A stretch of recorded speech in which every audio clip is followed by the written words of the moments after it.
আমরা ইনশাআল্লাহ সরকার গঠন করব। আর প্রমাণ আমরা এখানে কি জোর করেছি,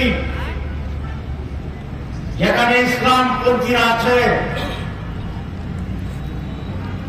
এই যে ইসলামিক খেলাফত মজলিস আছে, বাংলাদেশ খেলাফত মজলিস আছে, মেধাবী ইসলাম আছে, আমাদের হাবিব চৌধুরীর যে বরদাস ইসলামী আন্দোলন আছে,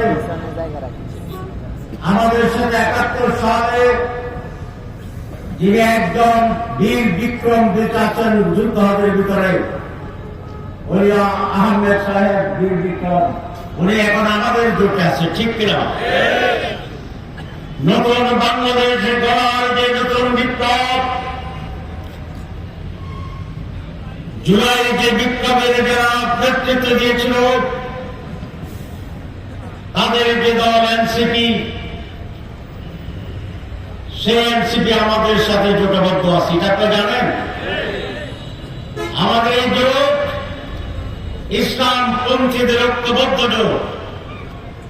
আমাদের এই জোট 71-এর সার্বিক নির্বাচনীদের প্রতিনিধি তার জোট। আমাদের এই জোট জুলাই বিপ্লবের নেবারের সেই জোট। একদিকে একটি দল আর একদিকে সমগ্র বাংলাদেশ। ইনশাআল্লাহ এই জোট এর আগে কখনো বাংলাদেশে এমন জোট হয়নি।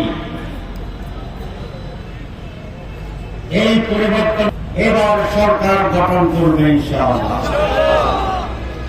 আরেকটি কারণে আমরা সরকার গঠন করার সম্ভাবনা আছে। আমরা আওয়ামী লীগকে দেখেছি, তারা ক্ষমতায় ছিল।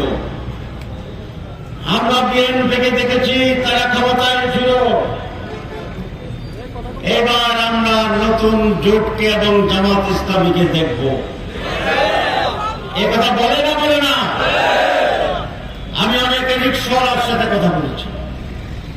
ঢাকায় আমার গাড়ির যাবে বসে আছে এক হকার পানি বিক্রেতা, এসে আমার জানালার নকটক করছে, আমি বাবা কি বলতে চান? বলে স্যার আপনাকে আমি চিনছি, এবার আপনার পাল্লায় বলবে। কেন ভোট দিবে? বলে আমি বাংলায় বলছিলাম, পানি বিক্রি করতাম। বিএনপির লোকদের চাঁদাবাজির অত্যাচারে আমি বান্দরবন ছেড়ে এখন ঢাকার রাজপথে ফুটপাথে হকারের কাজ করছি। এদেশের মানুষ আর চাঁদাবাজদেরকে ভোট দিতে চায় না, দখলবাজদেরকে ভোট দিতে চায় না, সন্ত্রাসীদের ভোট দিতে চায় না।